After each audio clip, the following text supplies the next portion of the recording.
Hi, everyone. Good morning and welcome. My name is Amanda Ferber. I'm the founder, CEO, and editor-in-chief of Architecture Hunter, and it's a pleasure to have you here with us today. For those who may be joining us for the first time, Architecture Hunter was founded in 2013 with a simple mission to inspire, inform, and entertain people through architecture. Over the years, we've built a global community of millions of architects, designers, students, and enthusiasts who believe, just like we do, that architecture has the power to shape not only our cities, but the way we live, connect, and experience the world. Before we dive into today's conversation, I would love to take just a minute to share something with all of you. Sorry. Our Architecture Hunter Awards are now in their third edition. And over the past editions, we've received submissions from more than 70 countries, and it's been incredibly inspiring to discover and celebrate outstanding projects from every corner of the world.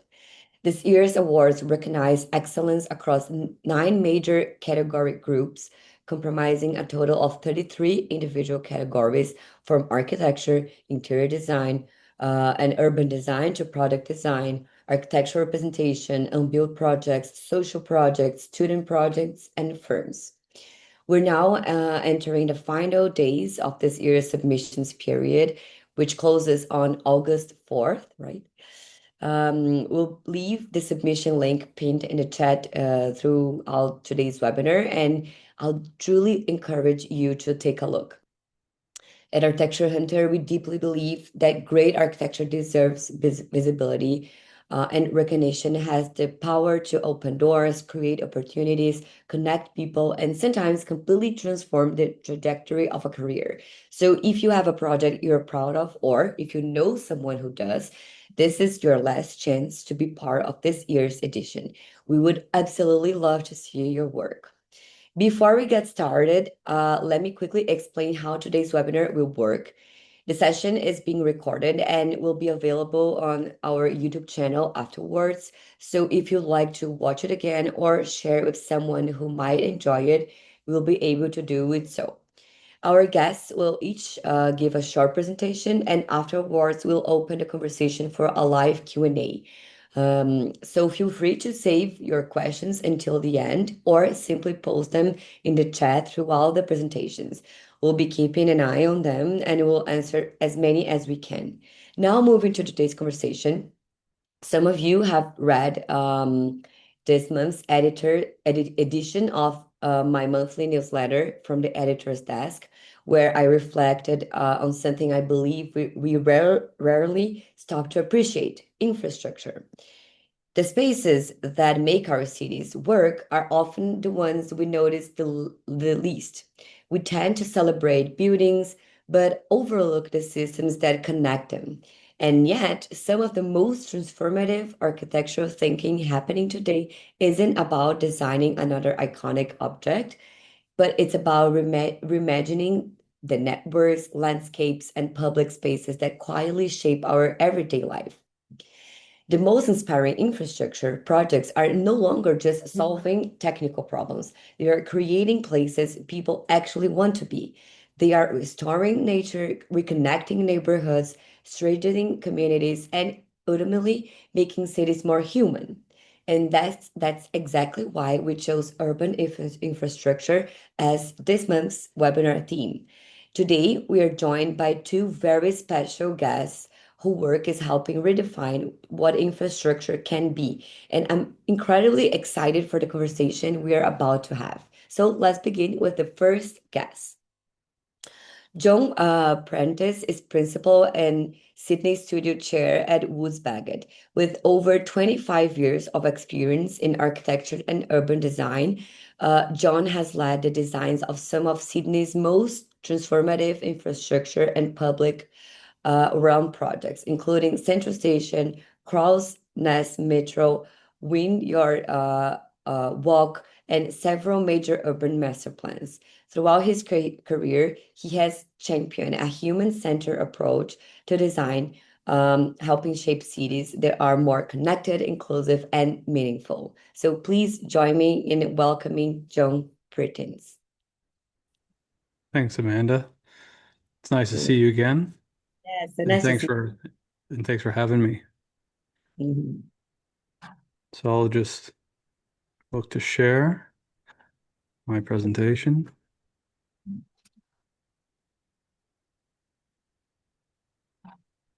Let me know when that's up and Y- ready. Yes, we can see it. Perfect. Well, again for having me. As- I am John Prentice, and today I'm presenting Central Station on behalf of Woods Bagot. And as you can see here at the bottom of the page, there are many collaborators, and I'm grateful for all of them. We've called this presentation Beyond Transport, as this project transcends station design beyond infrastructure to move people physically and emotionally, and to celebrate heritage, elevate art and architecture. But first, I'd like to acknowledge the traditional owners of the land that I'm on and pay my respect to the elders past, present, and emerging. And the artist of this painting here is Dr. Bronwyn Bancroft, who we collaborated with for a major art installation, which I'll show you later in this presentation. But also Central was built on Aboriginal land, known to be a meeting place long before colonial settlement. And this image here depicts the two cultures coming together in 1850 for a turning of the sod for Central Station.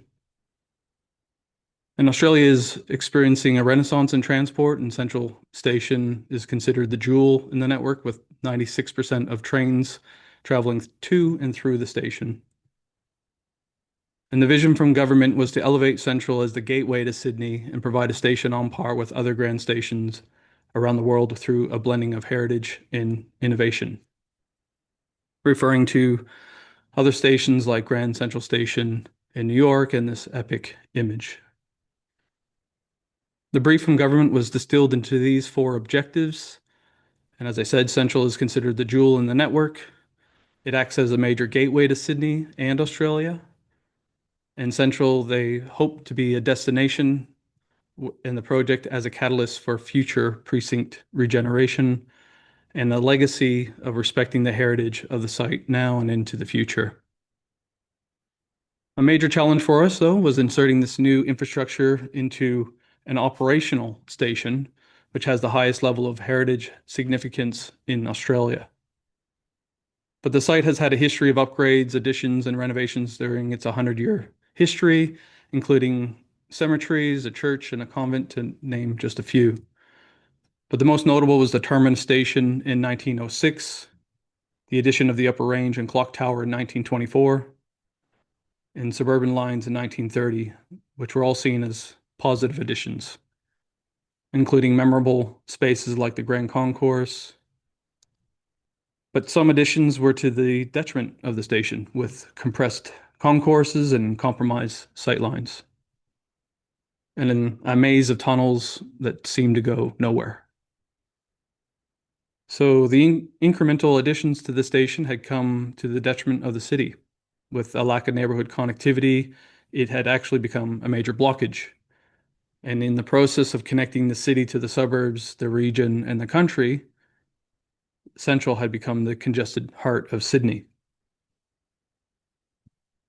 So the prop, sorry, so the proposition was to use Metro to repatriate the station and the city.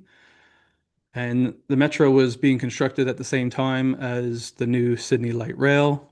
And all this investment in infrastructure was seen as a catalyst for the precinct, and in particular, government's ambition for what they called Tech Central, which is Sydney's version of Silicon Valley, but in the city connected to universities, industry, culture, and communities.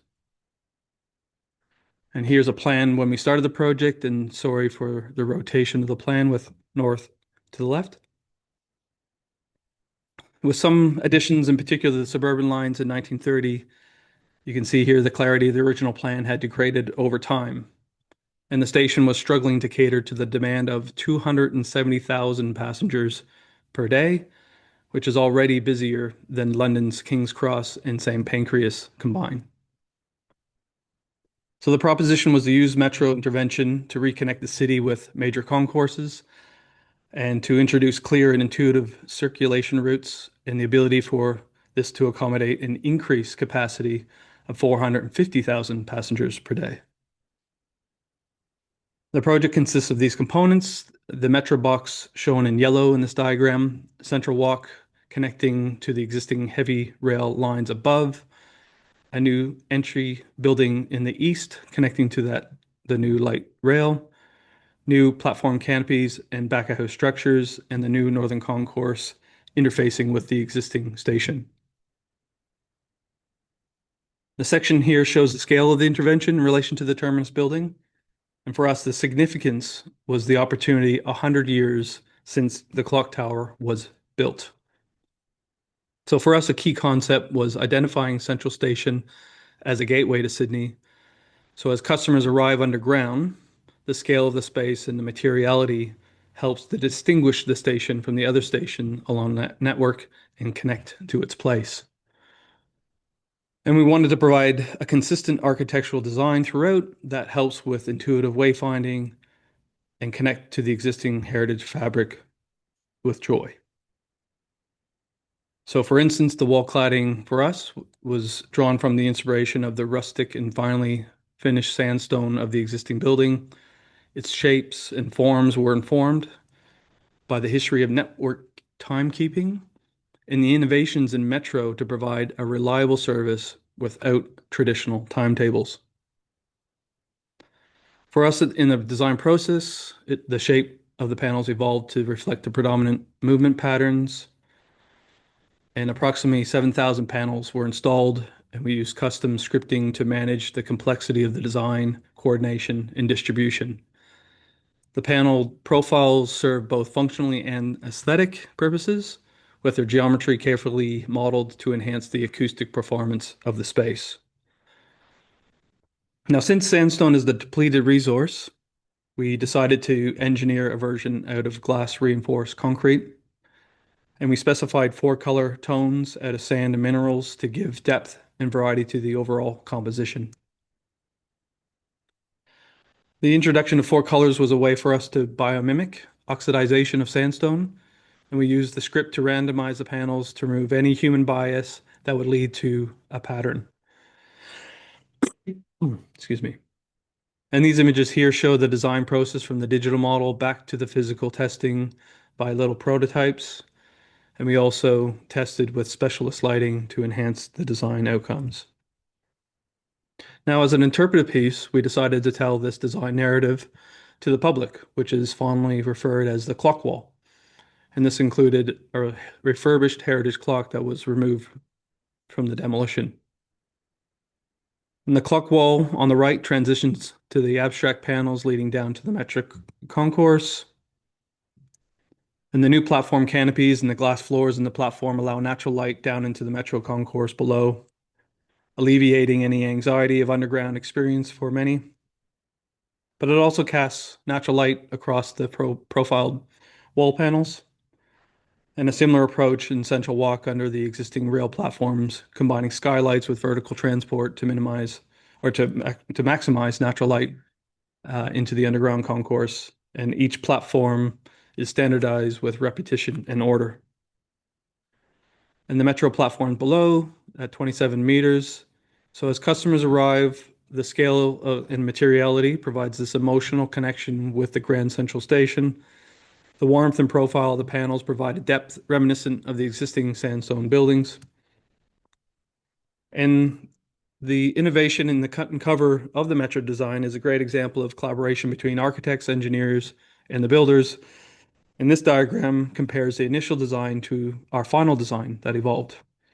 It started out from our desire to remove the structural beam from this epic space, which is number 1 in the diagram on the left. And this actually resulted in an innovative structural solution, which you can see on the right, that reduced concrete by 38% by using the diagonal structures. And you can see here the initial design of the concourse with its 4-meter high ceilings and 9-meter column spacing. And then the final design with a structure at 15-meter spacing, defining movement corridors, both horizontal and vertical. But this also helped us increase the ceiling height to 6 meters on the shoulders and allowed us to introduce voids of natural light from the platforms above. And here's a construction view of the excavation showing the structural members transferring the loads into the sandstone foundation. This allowed us to free the platform of structure for uninterrupted and connected views. Now, shifting from engineering to the arts, we collaborated with an artist, Rose Nolan, to integrate public art into the station. And Rose's proposal was to insert the track and field graphic into the floor as a metaphor, but also as a framework for text-based messaging of well-being. And Rose said, and I quote, "It's about individuals coming together daily in Australia's biggest train station, moving together in parallel lanes with parallel lives." And according to Rose, the color graphic form and materiality reflects upon the Central's built heritage, referencing the terrazzo floor in the ticketing office and the red and white bricks of the Grand Concourse. And we collaborated with Rose to integrate her artwork through design, fabrication, and installation of the new terrazzo floor. And here's a view from above as one descends into the concourse with messages of well-being intended to be absorbed in time. And we worked with Rose to create pure geometries to avoid the confusion with wayfinding and to also elevate it as artwork. The work also included a steel text mounted on the concrete soffit of the entry, which is the title of the work. Now, understanding the existing building also helped us to develop an appropriate language for the new interventions. We look closely at the existing viaducts, bridges, and archways found in the site. This helped us to develop a family of interventions with a common architectural expression through geometry, form, and materials. The most notable is the northern concourse roof that vaults over the heritage buildings. Our digital design model showing the increase in volume and openness and dramatically improving sightlines and wayfinding. But we worked from digital model back to physical models, working through the interfaces and junctions with the existing station. We expanded the void to create a new civic space and a new entry to the station, sheltered but open to the air. Increasing the volume and openness, connecting all levels. And celebrating the heritage fabric with skylights casting across the facade. Now, Central is one of the busiest stations in Australia, and it was critical that the station remained operational during construction. For this reason, off-site prefabrication was used wherever possible, and in this case, the entire northern concourse roof was built off-site. And all inspections and prototypes were completed in the fabrication yard, which is about 2 hours north of Sydney. And the entire structure, including the roof, was designed as a series of prefabricated elements, each component sized to fit on a standard flatbed truck. It was disassembled and brought to site during the evening, minimizing traffic congestion. And we designed a new bridge as an enabling works to access the site for construction and future servicing of the station. Each segment is lifted into place by crane, enabling a fast, efficient, and safe installation process. And the majority of the roof was assembled during COVID over a Christmas period when passenger numbers were minimized. The structure is made up of 58 cassettes in total, all modular and consistent kit of parts. And many digital platforms have been used in the process, but all coordinated into one model, one source of truth. And we used Rhino and Enscape VR for design presentations. We used Navisworks for coordination reviews and clash detection. And we incorporated Revit models from all consultants and contractors into a single BIM 360 environment. And in fact, at one stage, this was the largest BIM 360 model in the world. Now, the back-of-house structures, which are significant on the platform, which are required for the services of the station, they're large and prominent in the site. The largest, for instance, measuring 150 meters long and 9 meters high. And for this one, as I said in the beginning, we collaborated with Aboriginal artist Dr. Bronwyn Bancroft for another art installation. And Bronwyn came to us and painted this artwork for the project, all excited, and she called it Time Travelers as an expression of Aboriginal heritage layered with significance and meaning. And Bronwyn selected the back of house structures as a canvas and an opportunity to give Aboriginal heritage as a presence and a voice. And so we worked with Bronwyn to sample her artwork onto the walls. But rather than a mural, we used the brick as a pixel, as a more subtle approach. And through coding, we modeled each brick and rotated it collectively, painting one face to expose the work. We designed a system for the distribution of the bricks and colors. And for instance, 56,000 bricks, color bricks in total, individually modeled and scheduled.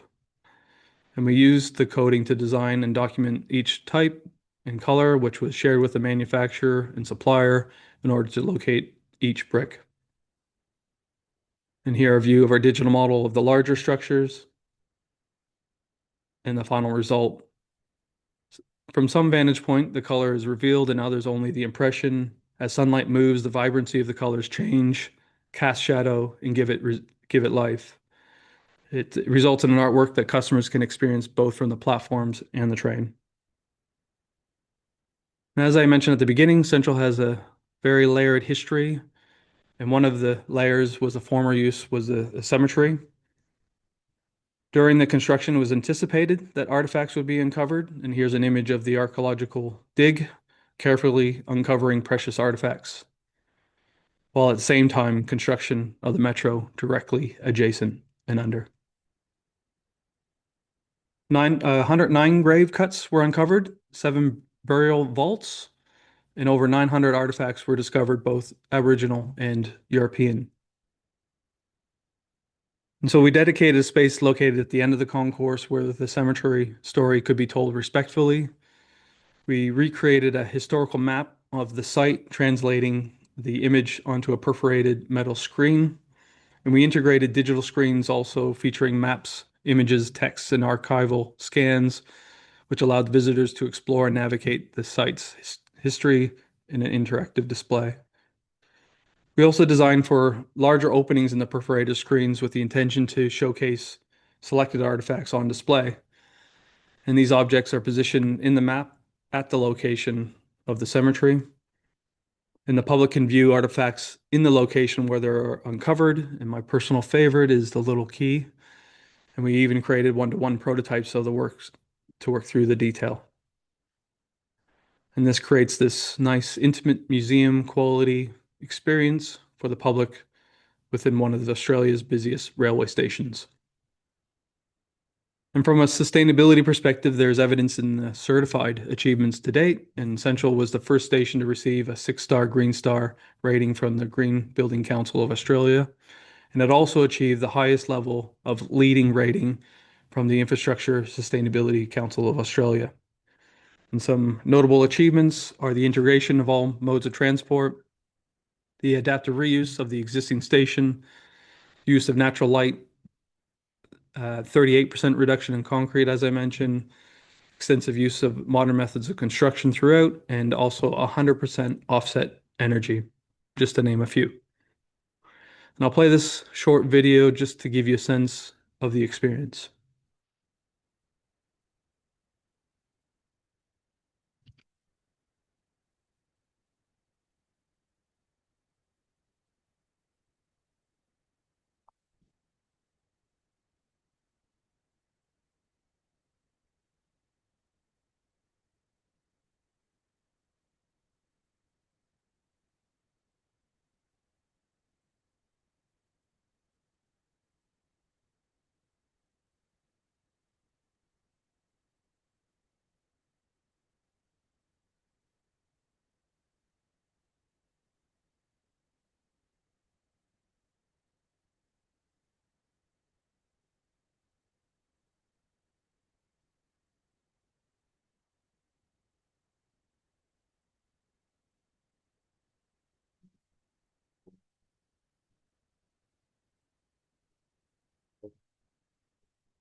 And so to repeat, the vision was to elevate Central and provide a station on par with other grand stations around the world through a blending of heritage and innovation.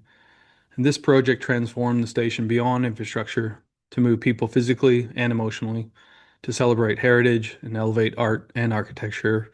And we appreciate Architecture Hunter for the opportunity to showcase this project. Thank you all.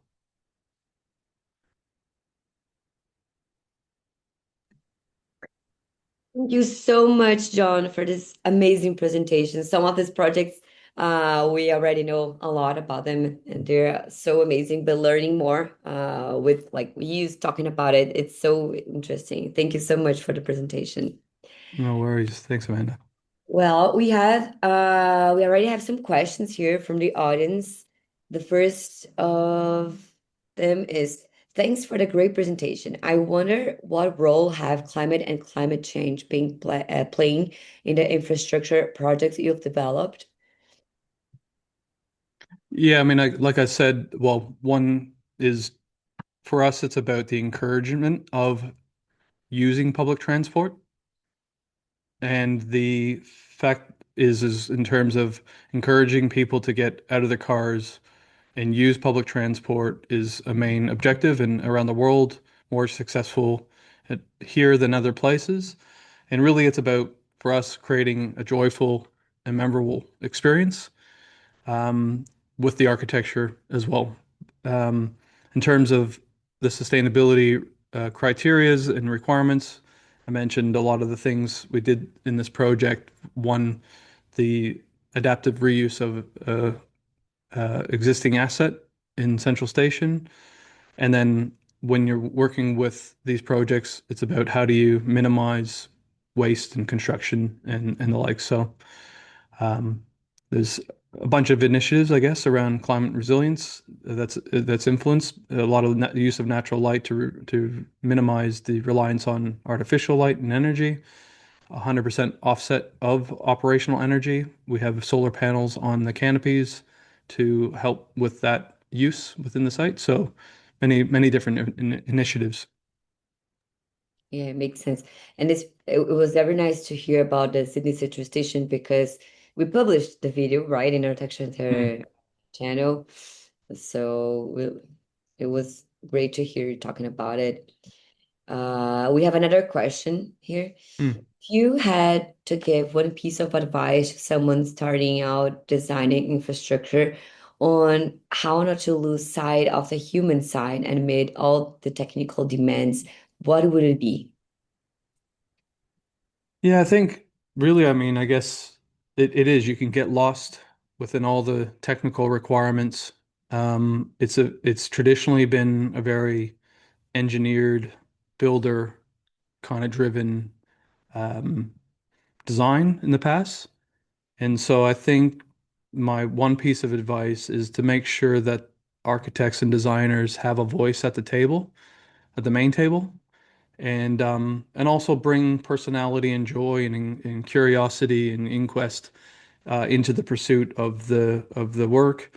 And I think a lot of great designers and architects know how to create human-centered design approaches. So it's really about making sure that they have a voice. And I encourage all government agencies to make sure that that happens. Excellent. There's a question specific about the Sydney Central Station. Well, the redevelopment of Sydney Central Station goes far beyond improving mobility. Looking back on the project, what do you think was the most important lesson about the relationship between infrastructure and public life? Yeah, I guess for us, um, there's these sort of foundational requirements of infrastructure in terms of function, robustness, and you can get lost in all those things, but we've actually done some research around, positive experience, and especially in underground spaces.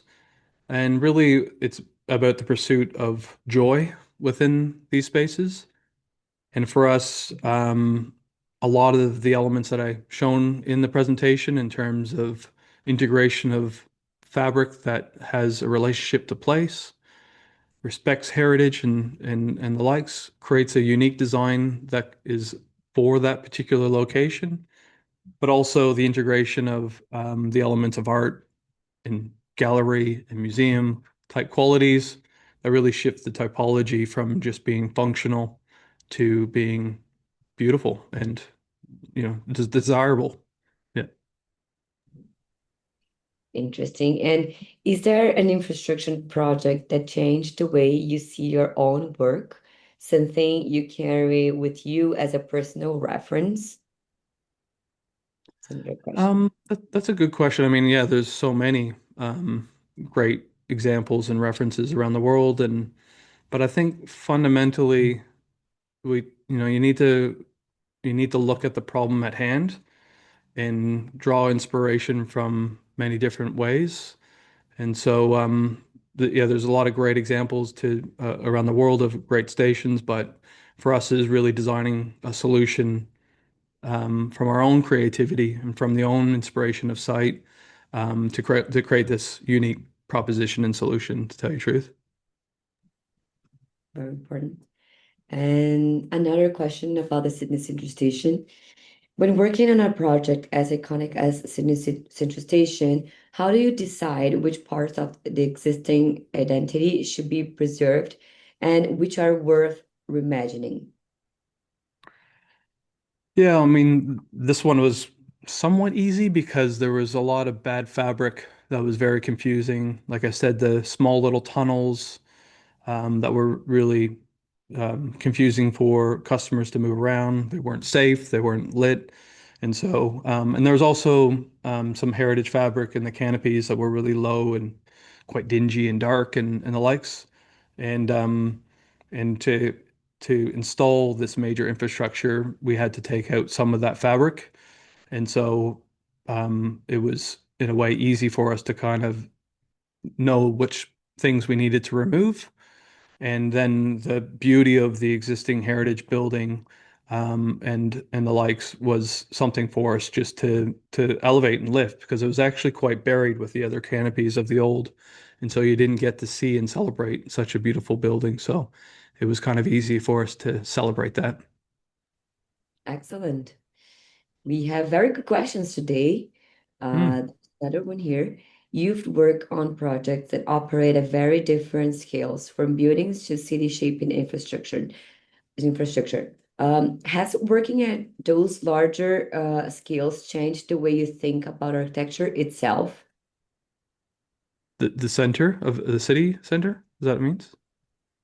No, so like working in different scales of projects, has this changed the way you think about architecture Uh, itself?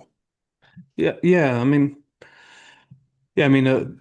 um, architecture, um, as you can see with this, you're looking at the macro connections and the macro implications and opportunities that something like this can be a catalyst for growth for neighborhoods and the likes. But we're also looking right down to the detail of, what's the radius of the junction of things? How do they come together? What's the materiality of things? And so, yeah, I really love the ability to work from one scale of influence down to the human scale of influence. Mhm, mhm. And there's another one very interesting. In your experience, what's the difference between infrastructure that simply solves a problem and an infrastructure that genuinely improves the identity of a city? Yeah, I guess that comes back to what I said before a little bit. There's the functional requirements that it's a foundational thing, and you'll see lots of stations around the world that are a lot of concrete, a lot of steel, a lot of things that are very practical. They do a great job at, functioning, moving people through and the likes. But for us, it was the tactility of this architecture and the ability for it to connect to place. And we had a lot of stories of people who have had, grandmothers when they're little girls at this station, very vivid memories. And so it was really important for us to create an architecture that really respected the heritage and lineage, but at the same Mhm. time provided something new that, and I've had comments about this, people thanking us for providing a station that they say Sydney deserves. Mhm. I have a question myself, Mm. because when architects and designers, when we travel, I think we have a different perspective when traveling. Like we're not only paying attention to touristic things, we're also always paying attention to the beauty of the buildings and how things work. I'd love to understand when you were traveling, what are you paying attention to? Is also like in technical parts of that building about the architecture, on how people engage with that. Like what gets your attention when you were traveling? Yeah, no, I went a family trip to Korea and Japan not too long ago. And so, yeah, seeing a lot of different things. And my son makes fun of me because I'll go up and he calls it the architectural knock, go and knock on things and touch things and see, just to get that sort of touch and feel. And so, yeah, you just, the epic scale of things in Japan and the number of people that it takes. But also, I'm really interested in the activation and the other uses and how the curation of places are really through the diversity of authentic experiences in that sense. And so, and it just, yeah, every culture, every place has a different way of approaching it. And what will succeed in one place, I'm always amazed that may not be the appropriate solution for another. So, yeah, I do really enjoy sort of those moments and then,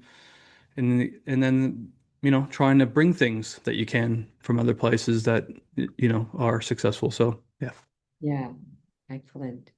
Well, John, we don't have much time more left, but thank you so much for your time for the presentation, for answering so many questions. It was amazing. Thank you so much. Thanks, Amanda. I really appreciate it and really nice to see you again. Very nice to see you again, John. Thanks. Okay. Thanks for the opportunity. Thank you. And well, now it's my pleasure to introduce our second guest. Guillermo Dürig is an architect and managing director of DÜRIG AG based in Zurich, Switzerland. A graduate of ETH Zurich, Guillermo leads one of Switzerland's most respected architecture practices with a strong focus on conceptual design, public buildings, and large-scale infrastructure. Alongside his professional work, he has also taught at ETH Zurich and served as a guest critic at universities around the world. So please join me in welcoming Guillermo Dürig. Hi, Amanda. Nice to see you. Very Uh, nice to see you again. yeah, it's perfect. Maybe we Yeah. have 2, 3 minutes when we're done, but very much looking forward. Thank you very much for that introduction. Thank you as well a lot to John. I'm not sure if he's still listening for this very interesting lecture, and congratulations on that big word. I know firsthand what it means to do that, and chapeau. I will share. Let me know if it works. I will do full screen here. Yes, we can see. Yeah. Can you Yeah, still see? perfect. Yeah, Okay. yeah. Okay, so thank you very much for being able to be part of this very illustrious and webinar series. I'm very flattered. And today I will do a little bit a different approach from what John just did, because I interpreted the topic in a way that we sometimes design infrastructure as architecture, but sometimes we also design architecture as infrastructure. And this duality is something that interests us or me throughout our work, and I wanted to show it in two examples quickly. So the infrastructure as the architecture, me too, I'm going to present a train station in Zurich, as well, the main train station, as well with an underground extension. Underground because as Sydney, the city is built, so you cannot enlarge a station anymore overground, but you have to do it underground. So that's two similarities. give a consistency through this presentation Architecture Hunter organized. The city crosslink is through the entire city. It is a big infrastructural project. It took more than 20 years of planning and execution. It consists of 4 different segments. The train station is in segment 2. The segment 3 is a tunnel, and segment 4 is a railway cutting in the neighborhood of Oerlikon, where 3 tunnels, 2 and the new one, converge towards the outside of the city. This one we did design, 2 we did design as well, 1 we were engaged as consultants to it. I will focus on segment 2. The problem with train stations or large-scale infrastructures is that they have the problem of segregation, of separating. They separate the city as an incision in 2 parts. And this is a problem because the city grows around it and the city lives of connections. So the design idea was to create a neighborhood, a network, and as many connections as possible to being able to overcome this separation by the railway infrastructure. The surrounding neighborhood, it's very central. It has a lot of cultural activities, tourist hotspots, schools, different shopping districts around, and the city center, the station sits at the center. And the idea was to give the center as well an importance as a destination itself, and to link these different hotspots with each other by creating a new piece of the neighborhood within the train station. And this was done by introducing a series of paths, of streets, and of squares as the city fabric itself, but within or underground the train station. And to create a network that links to the city in different positions in order to make it as accessible, as permeable, as public as possible, and to unite the 2 pieces of the city that are at the moment cut by the railway tracks. The design is all about flows of passengers, flows of commuters in green, but also flows of trains in red, and additionally flows of the river. The river flows through the train station. I will show that in section later. It flows below ground level, but it flows above the new train station below. So there, it's all about flows, it's all about connection, it's all about creating a network within the city. This concept was then introduced into some architectural design ideas and solutions. That we have each layer of the city has its own specific use and its own specific language. The green part above is the listed hall, very beautiful roof. Then we have the white part, which is the circulation part. That's the city. That's the part that's appropriated by the people, by the stores, by the everyday life. And then we have an underground, which is in the tunnel. John, I think, called it some minutes ago anxiety for some people to go down. So we worked on that, of how making that as pleasant as possible for the people waiting or the commuters waiting for the train. So 3 complementary zones that are all linked by a sequence of stairs, elevators, different shafts in concrete. So concrete being, let's say, the neutral thing or the neutral material to link these different worlds in section with each other. And in the listed hall, this is the scheme, we have the problem that this listed roof has pillars, and these pillars could not be kept because we're building a large-scale infrastructure below. So there was negotiations with the authorities in order to find out how can we cut them, how can we put them or combine them with our entrances, with our elevator shafts, in order to hold them, but at the same time allow the people to go out to the different platforms. I will show that in a second how we did that. The concept plus the overall idea led to the drawings that show the listed buildings. In the meantime, since this plan was done, this is also red and this is also red. So the concept is now as it should be, because we link the entire city and there is entrances and it becomes a vivid part of these two neighborhoods in the north and in the south.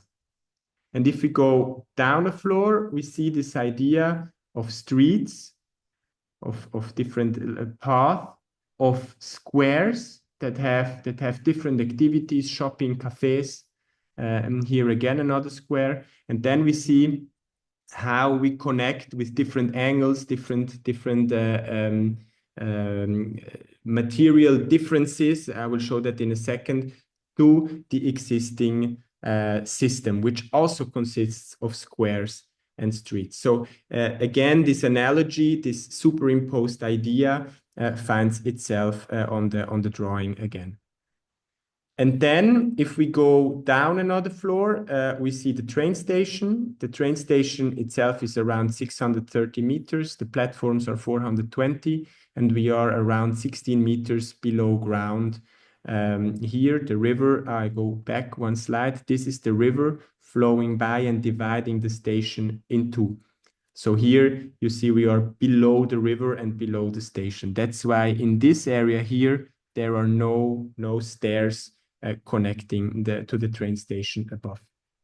This is an existing train station, a smaller one for regional trains. And this is the hyper-regional train that as well for reasons of lack of space was also built on the ground in the 90s. So here you see the listed building with this. This is section 3 that I showed in the first plan. Enormous work to dig underneath the listed building. This is a section through the rail tracks here, but above it's through the platform. This is relevant. I'll show you in the cross section why this is relevant. You see here the entrances, and you see how these little houses hold the main structure or the roof in place here. This is a very relevant thing. And then here we have the river. And then in the section below, we see the accesses going to this intermediate world. This is one of the city's piazzas that we designed here as well. And then here you see the access from below. Here is the big chimney for fire and smoke evacuation. And then if we go into the cross section, we see why there is 2 sections in the page before, because the platforms above and the platforms below, they do not align. And this is only solvable. We have different laws that tell us that we have to connect everything with elevators. So the solution was a custom-made solution for this project to invent or to implement tilted elevator shafts with tilted elevators that are able to connect through all floors, the different platforms with each other.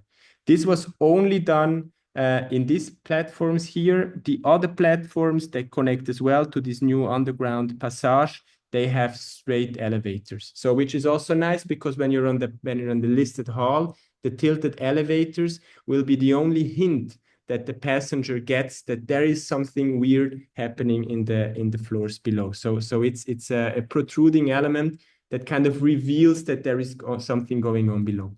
But you also see here that the elevator is again holding the roof in place. Only where needed, the pillar was cut and then held in place. Same here below. And then you see the different city accesses as described previously. When we were arriving to the tunnel, we were arriving to the station through the tunnel, and you can tell where the tunnel starts because it's concrete, and then where we start, which is black. It was very important to us to create the train tracks and the exterior walls in black. Black because it's the most abstract possible color, and it also loses a bit the scale for the person waiting for the train. and through losing that scale, while watching outside the platforms, you lose a bit that anxiety that you're in an enclosed space. At the same time, it enhances the platforms, which are in this natural stone, and these golden ceilings that create the warm light and create a nice place where you can rest, and you feel through the warmth, you feel comfortable. So it also works with the contrast of highlighting the platforms. The golden light makes it welcoming and warm, and it works with this contrast of materials. It's a train station. As I said, it's a very long train station. So the idea is to work with linear elements, light, ceilings, rail tracks, and so on and so forth. But the idea is to reduce the materiality and the number of materials as much as possible. It has to be very calm because the commuter should not be distracted by the architecture, but should accept it as a welcoming space without even noticing too much. Imagine if you commute there every day for 250 days, 5 days a week, minus the weekends, and you get annoyed by a detail that you don't like. You will go crazy. So our goal is to make a framework which is very elegant, very welcoming, but does not oppress the passenger. In the white layer above, which is the city layer, the important thing is the passengers, but not only the passengers, also the neighbors, and live these different passages, these streets and these squares with life, with shopping, with cafes, and so on and so forth. And the color, this is very important, is not given by the architecture. So we're not forcing any design or materiality on them, but is enriched by the city's life. This doesn't mean that we didn't give enough, the highest detailing and the highest precision to what we drew. It's quite the opposite. The more you want to have it abstract, the more you're looking at the joints from concrete to metal to glass to emile here, the exact position of these elements, the travelators, the ceilings. The more you want it to look simple, the more work you have to put in to hide screws, to hide joints, etc. So the detailing and the precision and the care is the one we give a house, but for a train station, and that people realize or get oppressed by it as little as possible. So this is a very nice thing, no? Do as much work in it that people realize it as little as possible and don't get annoyed by things they might not like. Very Swiss, by the way. Then the threshold between the existing and the old is a hard threshold. Like in the neighborhoods, you can feel when you're going from the old town to the new town. This is good. And it creates a clear orientation where you are within the city, within the station. And it enhances both parts. Both parts get richer through contrast. So again, this element of contrast and showing the different times and the different developments next to each other. Now we're going up to the listed hall through one of these concrete funnels, and we're seeing here how the listed roof sits on one of these concrete elements. The view back, the light coming from below, and we see these different elements here again holding the existing structure in place.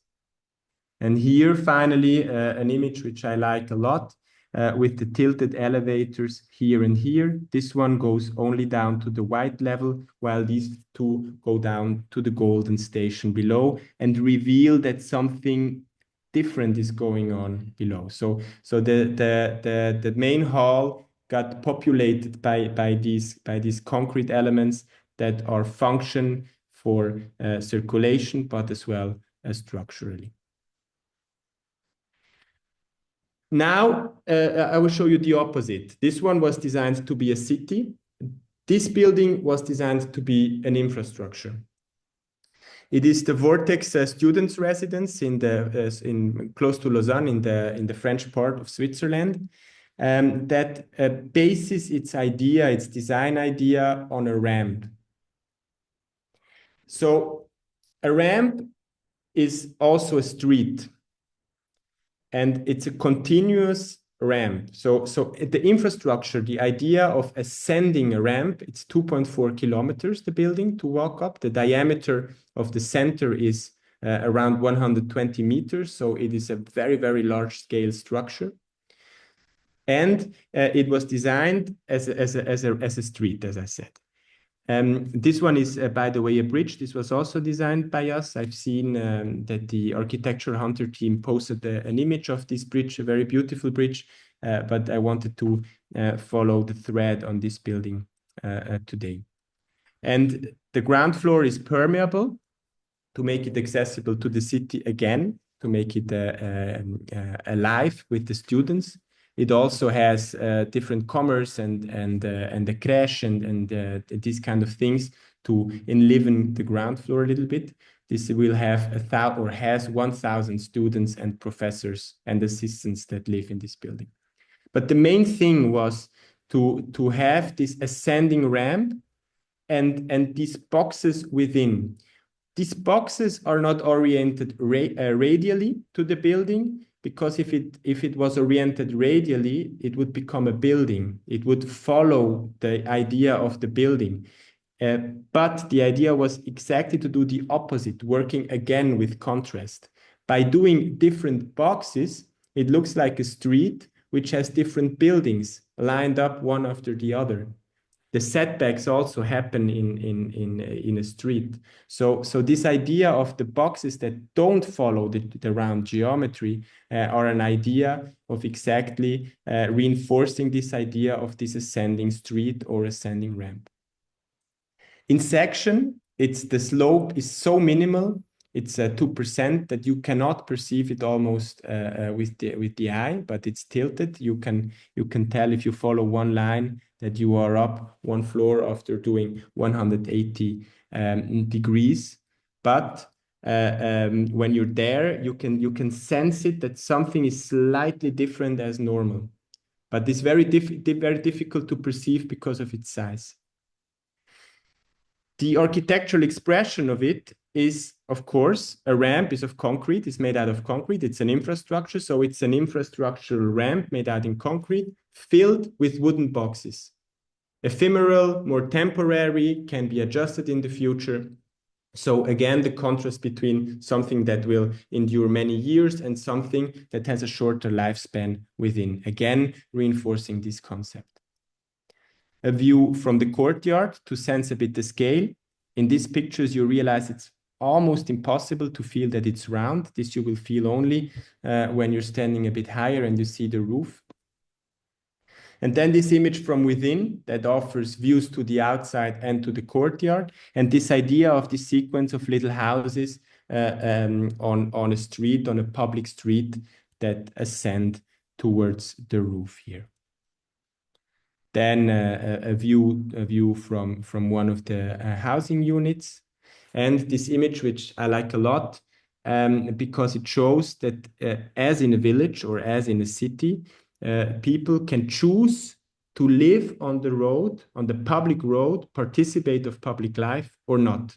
You can close the shutters and then you're on your own. But if you choose, you can be part of the city, you can be part of the road, and you can be part of the neighborhood. And this girl here decided the second one, and it is what we thought or how we imagined this building to live and to foster different encounters between its inhabitants. Then it was also part of the Olympic Games, which is an infrastructure for itself, for the Youth Olympic Village. And as a climax, it is today, it hosts the Vortex Race, which is a race which is international. Many people from abroad get there. The ending of the race is on the roof terrace of the Vortex building. So it was also used as an infrastructure to race in the end. So that's the two approaches that I wanted to show you, and I'm eager to discuss with you in a second. the office is now at project number 997. So we're 3 numbers shy of reaching 1,000 project numbers. The projects are 700, but there are other numbers. But nevertheless, it's a big number. So it was very difficult to choose other projects, but I did a very small selection, and I'm going to show you other architectures and other infrastructures just in one slide. Again, where we emphasized these topics I explained a bit more in detail now with the 2 projects. The train station, as well at the tram stop, as well at the Zurich main station, with a filigrane pile with then the roof is hanged. It has a space containing wall here, which is used to shield the passengers from the noise and from the pollution. At the same time, it hosts ducts for the shopping area below, and it serves as advertisement billboards. So a triple use of this wall here in the back. A sports building for a large training, well, for Switzerland, large training campus facility. It's a building, it's a changing room. There have many changing rooms and other adjacent programs, but it is also a grandstand.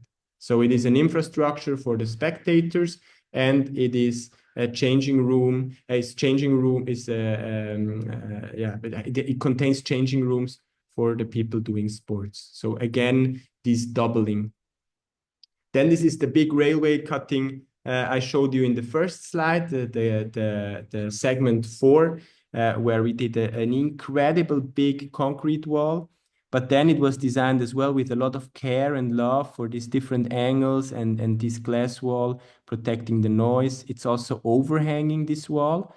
Here you can see a little bit. So these houses would get bigger gardens. They would get the problem that they would have this big cut, but at the same time they would get bigger gardens. Here in the front you can also see what was filled through this overhanging wall. And then we also designed the different bridges to it, all with a lot of care and precision. Interesting thing here is when you design the part below, the details have to be very robust, because you will only perceive these details when you're in the train around at 80 kilometers. So the details have to be super simple, super clear, so you have even a chance to perceive them at the train speed. This is something which is very important when you design bridges or tunnels or other things, to keep that in mind. Then one of my favorite projects, another train station in Zurich, was never built. Well, was not one, and something else was built, but it had a big platform above here. And then the path is down to the train station. Only the big arches were placed in a way that they would not interfere with the train station or with the trains. So that was the form-giving factor here. And then here above would be a public square with commerce and cafes. This was what we envisioned. A very, very beautiful project. Then we have a superimposition of a bus depot and a school.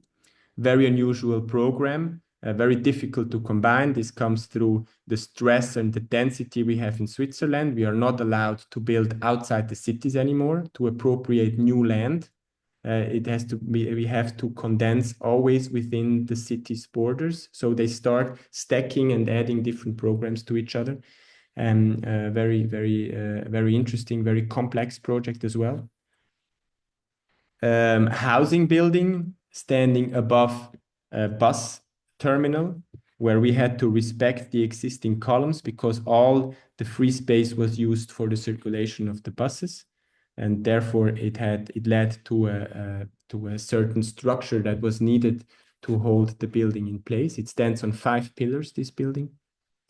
Then at the airport in Zurich, we're doing the new landside zones. This is is being built as we're speaking. Will be ready very soon. Again, here circulation, commerce, getting from A to B, and creating a place that you will remember. A little train stop in Zurich, very recent one. The train is below and the bus is above. So, but the problem was that you hardly can see the train station below. So we developed this cantilevering roof standing on 2 pillars below that contain the elevator shafts and then mark like an entrance and the connection of the train station on the city level. Then we are doing a big train station in Lucerne. This will be done in 2040. This is a very early design. I don't have, as John, the finished ones. We will have that in more than a decade, but we will do that in a moment. Then a school that is at the same time a solar factory covered in photovoltaic elements. Again, here working with complementary topics. And another train station in Basel that was working with the lightness and the adaptability. These pillars are tilted because they had to adapt to new train tracks in the future. So the building had to be very light. This one, unfortunately, was also not one. So yeah. And then just to do an excursus very, very quickly, I'll be doing a course with Ciro Miguel at the Escola da Cidade in Sao Paulo in 3 weeks. We will treat the brutalist buildings along Paulista, and we will enhance them with new infrastructures, balconies, new surfaces, technical things for AC, sun protection, all these kind of things. We're very, very interested in that, to bring these beautiful buildings that are maybe not top of them in the magazines. They maybe are a bit more B-side.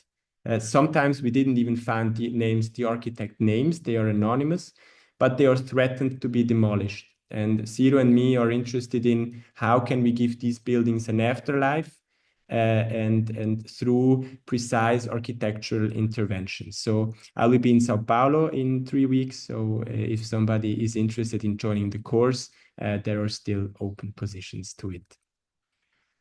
With this, I conclude. I thank you very much for your attention, but foremost, I'm looking forward to your questions and to the discussions. Thank you very much. Guillermo, thank you so much for the presentation. We like every time we were jump into another project, we were like, oh my God, this project is so incredible. Oh my God, this project is so amazing. And it's so Thank you nice very to much. hear you talking about it with so much passion, clearly. Thank you so much. Yeah, you're welcome. The pleasure is all mine. Well, wait, let me open here the questions that we have. Okay, so the first question we have from the audience. In your Zurich main station project, you emphasized the importance of responding the station's urban context rather than treating it as an isolated piece of infrastructure. What does designing with the context really mean to you, and how does that shape the decisions you make throughout the design process? Yeah, very, very good question. Context means all, I think. And context can lead to I'm adapting, but context can also lead to, as Cole has said, fuck the context. No? So context is everything. Context is independently from what decision you take. It's everything. And in this case, I think we have to always react in a situative way. In this context, it meant to connect, and the city was the biggest idea of everything. So the civic, the neighborhoods, the connecting elements, the people within was more important to us than everything else. And we have always, when we design here in the office and we get a new topic further than the context, we always think one of the first questions when we design is we ask us, what can we do for this project more than the mere fulfillment of the program asked to us? And in this case, it was a city. In Vortex, it was a neighborhood, a street, and there is different, and this is always different. But each project has its own narrative in this way, and yeah. Does this answer your question? I think so. Yes, no, it really makes sense. And I agree. I don't get that you, I also don't agree with Kuchas fuck the context. I think we have to take it in consideration, definitely, in the projects. And it's interesting that you mentioned the Vortex project because there's another question about, regarding this project.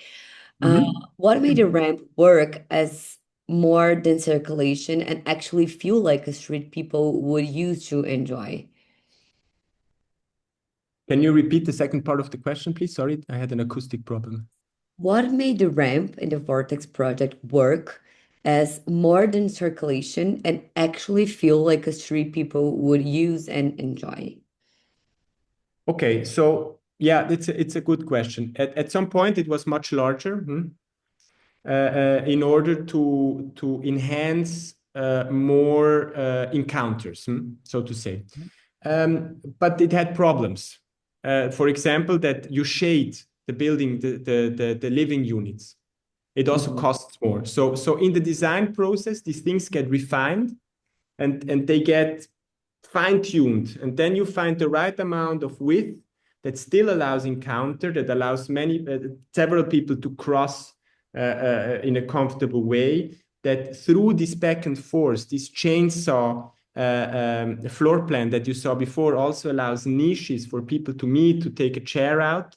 And then you start fine-tuning and handling these problems that also meets the budget in the end, and that creates a buildable solution. So these setbacks within this chainsaw or these boxes, these allows additional encounters, and then there are these paths through that allow towards views towards the outside that always have the laundry room, the shared laundry room together. So the laundry room has an external area which is not occupied for circulation, is free. And that also, the element of laundering gets a common thing and the social thing. No? So that's also, then if we go a bit deeper, you're right, the question is correct. No, I didn't go too deep in that kind of things, but that's also another layer that starts happening and offers exchange beyond the idea of just the ramp. So. Well, the next question here. Many infrastructure projects are designed to move people efficiently, but your work often gives them a strong architectural identity. At what point does infrastructure stop being just a system and become a place? Okay. I think it becomes a place not necessarily because of the architecture, but because of how it connects to its environment. If it is accessible, if it is permeable, if it is safe, if you feel safe, people will use it. And when people use it and appropriate it, can be through a chair from a cafe, can be a kid that plays on the floor while its parents are buying something in one of the stores. There is different, or wait for the train. In that moment, it becomes you achieve that goal. The architecture, to me, plays a very important role. Is that if you give too much information with your architecture, you might suppress these unpredictability, and therefore the architecture is a bit below in this idea of really connecting it. The connection for me is the most important thing in this question. It's funny to say that as an architect, no, because in the end we do architect and we spend most of our honorary fee doing these detailings and these architectural concepts. Then in the end we want to make it as invisible and elegant and seamless. Seamless is the word, as possible. But the main idea, the most important thing, is the concept and is the connectivity, the network within the city. The next question here. Cities change faster than the infrastructure can be rebuilt. That's true. How do you design projects that remain relevant even when patterns of mobility and urban life inevitably evolve? Yeah, I love this question. I've answered the similar questions to that as well in interviews. I thank you for that question. It's very good. So the most important thing to me is we have architectural trends. Postmodernism is a trend. It was a trend. And we see that in that image, no, that the old is like black and white ceiling and round, and then it gets white, and then we get abstract. So the thing with trends today, there are other trends. I'm also not judging about trends. I think trends are interesting, but a trend will always be dated. Yeah. And when you build infrastructure that takes you 20 years from the first line to the first train or the first plane or whatever it is, 100% the trend will be over. Yeah. You will be designing something or will be finishing something that now everybody has seen and is already fed up. So my advice on that, don't try to be as independent as possible. Try to be as elegant, as minimal as possible. Because if you look at the things from Mies van der Rohe, it's as minimal as architecture can get. And it's still 60 years later, 70 years later, still one of the most elegant architecture possible. And he worked through reduction of elements, not of incrementing more design, more details, more materials. He was in the very minimal. And that's the things that, in my opinion, endure time and endure trends. So my answer here, I'm very clear with that, is do not follow trends. Try to have extremely clear concepts, extremely clear, and then do an architecture that is very sober, very minimal, works with nice materials, nice surfaces, and light. And with that, you will ensure that even in 20 years, when your infrastructure is built, you still can look at it and say, ooh, that's timeless. That's an excellent piece of advice. Thank you, Guillermo. I love this question. This is one of my favorite topics now. So I you know that, Amanda. So this is a good question you receive, right? And it makes a lot of sense. The next question here. When you're working on a project that serve thousands of people every day, how do you make sure individual human experiences don't get lost within the larger urban system? I think it's pretty similar to a question John received as well. I'd love to hear your perspective on it. So the human perspective in an infrastructure. Yes.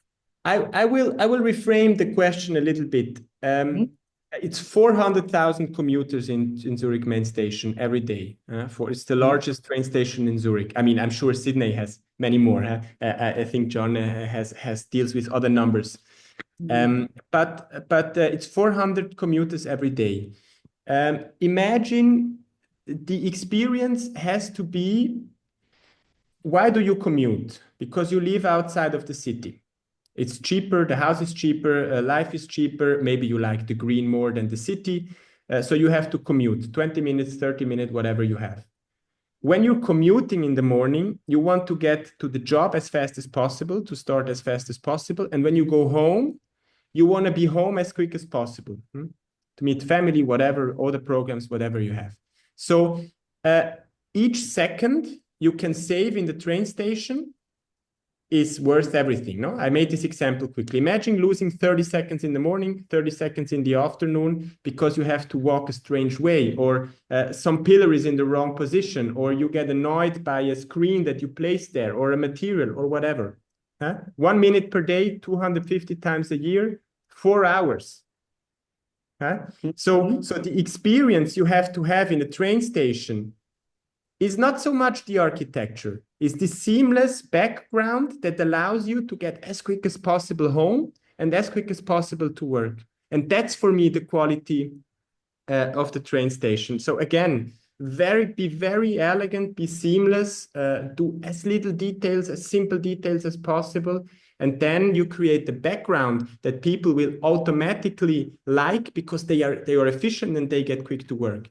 Again, this does not mean that we don't love architecture and that we work extremely hard to make it as pure as we could. There's things that you guys know how building is, but still, I believe that the answer is being as seamless and as efficient as possible in order so you can enjoy whatever interests you outside commuting. It does make sense too. The next question from Marcelo Regueira. When you talk about infrastructure, you comment a lot about public use architecture. In the Vortex project, you provoke this public space by discovering the private space through the ramp. How do you perceive and try to relate more about the city in the building? What about the transition from public to private? Yeah, okay. Good. So this building doesn't have the classic filter that where you go from public to semi-public to semi-private to private. We have to say the ramp is public, but in the end, people use it that live there, some architectural fans and tourists, but mostly people who live there. So the ramp is a semi-public thing. There is a first filter, and there is a filter as well. The ramp is 2.5 kilometers, so it takes you more than 30 minutes if you walk everything up in a normal speed. So people who really walk there in front of your house are people who come with the elevator and then go to their unit. So that's the most frequent thing. So that gives you a little filter of I would say semi-public. But then there is no cut between semi-public and private. Then it's the hard truth. You have a glass and you can close the blinds or not. But I think this is a quality. I mean, this is not the standard housing where you paid whatever you paid to rent or to buy, and then you want your comfort. This is a stay where you arrive. The Swiss guys, they live in their home. So this is a residence for people coming from abroad or from other parts from Switzerland.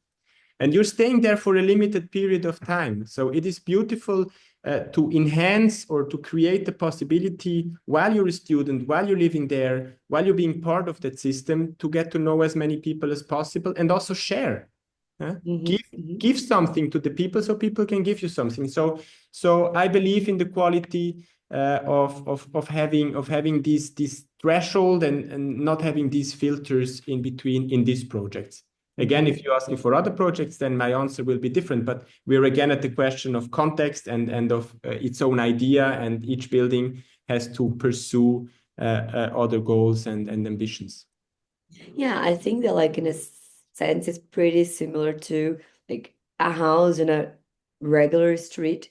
You just have like the street that is, and the sidewalk that is public, of course, and then the house. It's pretty much like this also, right? Yeah, it's true, Amanda. No, and it also reminds me when my grandparents were well, they were alive and they were younger in Spain. They would put the chairs sometimes outside in the street. They would participate of the community of the village, no? And then other people would pass by and then they would chat, no? And in Brazil, it also exists sometimes. I've seen that, no, and also I've heard about that, no. So this is something which gives the possibility, as you say, no, in a village there is this threshold, but there is also this option of interaction. Yeah, and I think we have time for only one more question, and it's a very good one. Infrastructure is often associated with movement, but many of our experience happen while we are waiting. Do you think architects should pay more attention to designing moments of pause rather than just movement? Yeah, it's a super question. I think yes. I think you are correct. I also think we tried that in the train station. Yeah, I would be interested if you think we were successful or not. But the moment where you wait the longest is either way you have many times. So you go to get a water or a croissant or whatever you like in the level above, or you wait in these illuminated golden platforms, and that's the place where you wait most, because very few people like to come 2 minutes before and then run. So you wait and then you go to the train, and we were really really obsessed with the idea of making it a welcoming and warm space down there. So working with the contest, this was a very important thing to us. When it comes to furniture, benches to wait, then we have to follow the rules of the Federal Train company that also doesn't want to have too many seats because they don't want people hanging out there because there is safety concerns to that. So there we have to yield to the rules, but for the passengers waiting, I don't know, 15 minutes, 10 minutes before the train arrives, we were very concerned in giving them a warm light, a welcoming light, a place to rest before they get in the train or before they get outside. So I think it's a very good question. Yes, I think this is very important to find the human scale and to find places to rest. And of course, big spaces are very nice. I loved the big spaces John had. I also wished I could do them sometimes. Here the costs are so strict that we cannot. But I think it's good to have both and to adapt Consider, to human scale. yeah. Well, Guillermo, thank you so much for your time and for the presentation. It was amazing and it was great to see you again. Yeah, it was a pleasure. If you have 5 minutes, then yeah, I would love to stay quickly. Yes. No, we don't have much time more, but thank you Yeah. so much for everything. And well, before we wrap up, I would like to thank you all from the audience too for joining us today. And of course, very special thank you to John and Guillermo for sharing not only their project, but also their perspectives and generosity with all of us. And well, before you leave, just one final reminder that submissions for the Architecture Hunter Awards close on August 4th. So if you haven't submitted your project yet, there is still time, but not much. So, and also, if you're a student, don't forget that our student projects category is completely for free. So we would love to discover your work and celebrate the next generation of architects as well. And finally, we're already looking forward to seeing you at the next month's webinar, which will be a very special one. The conversation will be connected to one of the most exciting architectural events taking place this year, the Pan-African Biennale. We'll be joined by the Biennale's head curator, Omar Degan, and along with two incredible architects, Eloisa Ramos and Moreno Castellano. And it's going to be a fascinating conversation, and we hope you will join us. So thank you once again for being here today. Thank you again, John and Guillermo. Have a wonderful day, a wonderful weekend, and we'll see you next month.